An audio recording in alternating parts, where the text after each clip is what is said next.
Hello guys, welcome to Practice Mocks YouTube channel on a regulatory bodies examination.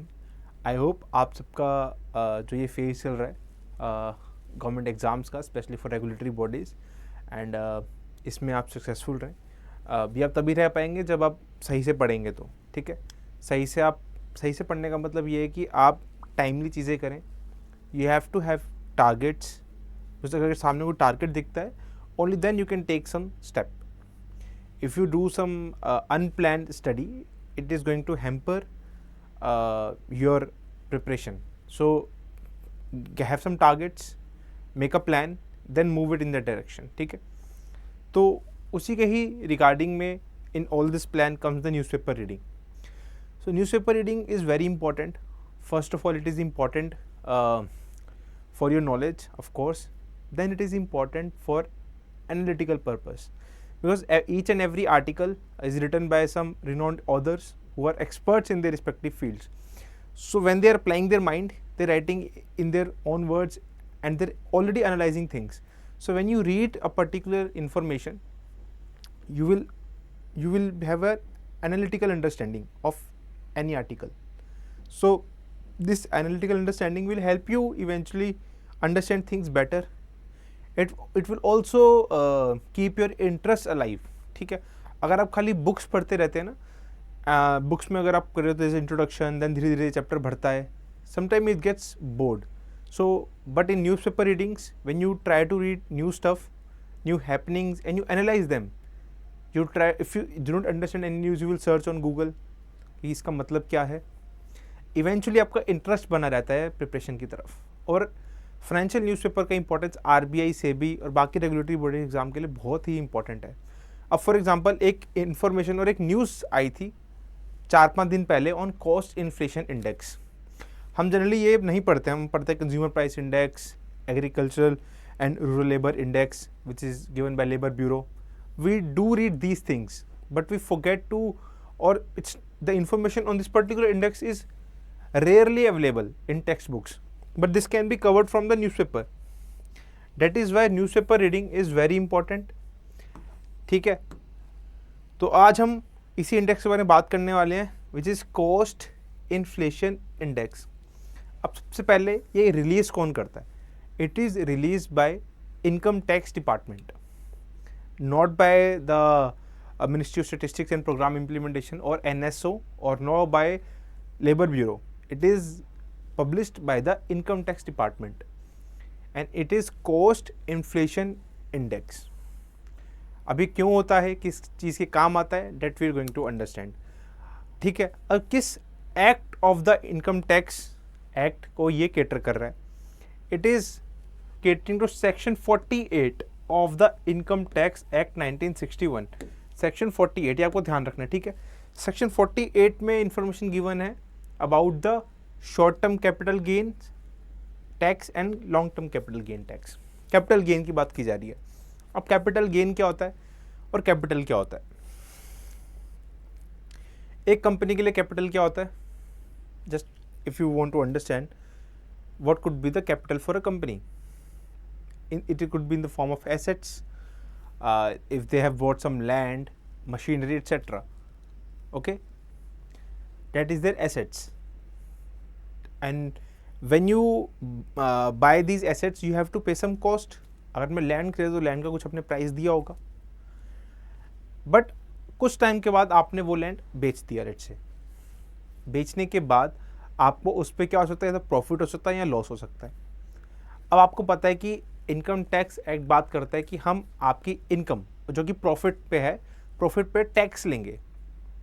कितना लेंगे? It depends कि whether वो short term capital gain tax है, long term capital gain tax है. Now what is the difference between short term capital gain tax and long term capital gain tax?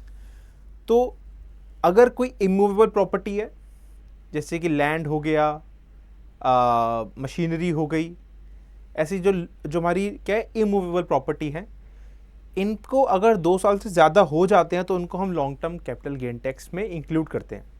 But अगर कोई listed security है, bonds है, अगर इनको 1 साल से ज़्यादा हो गया तो फिर हम उनको लॉन्ग टर्म कैपिटल गेन्स में डालते हैं.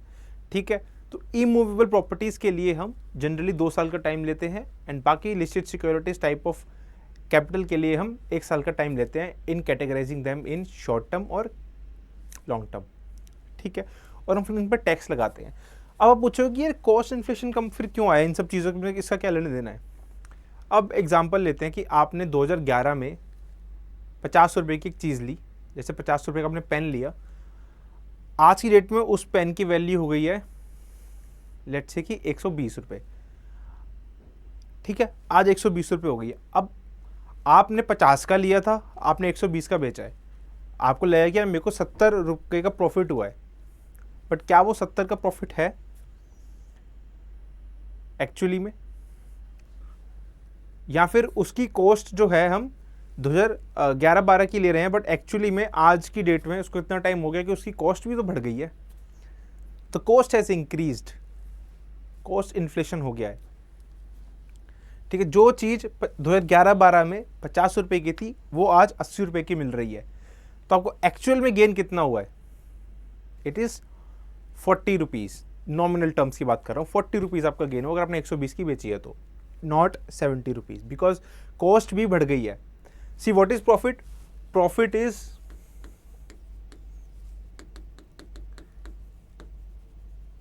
रेवेन्यू माइनस कॉस्ट, ठीक है।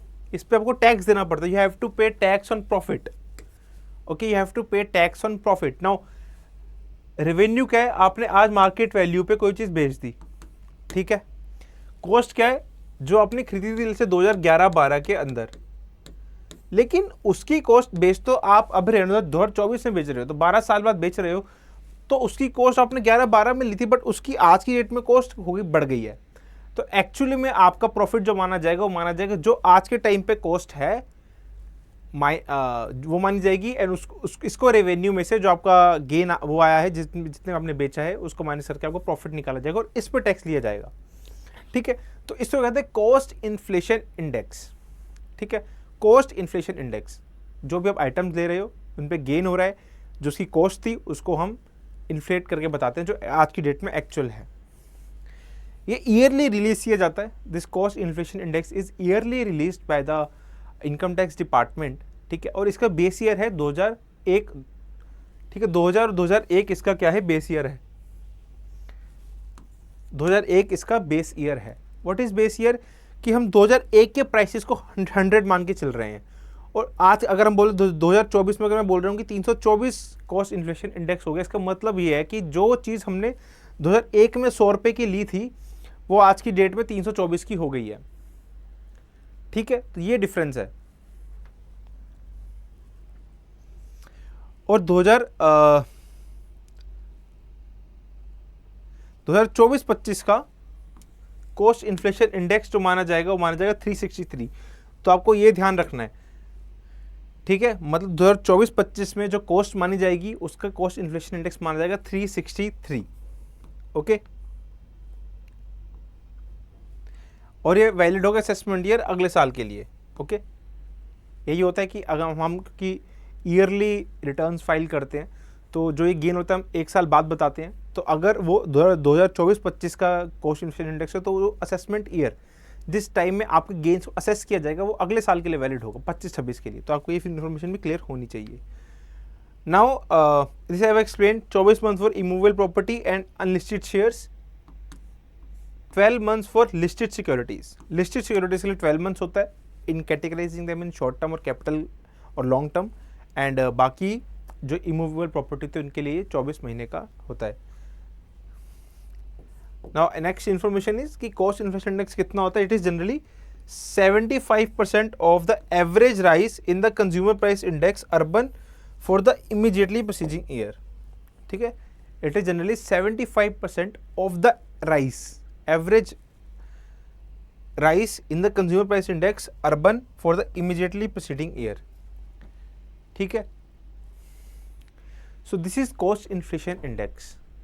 Generally it is used to calculate capital gain tax short term and long term both, ठीक है। So this is about the today's article or the news information. So Still, if you have any doubt regarding cost inflation index, be it regarding the assessment year, be it regarding the classification, be it regarding this last formula, you can comment in the comment section. We will try to answer you. Don't hesitate.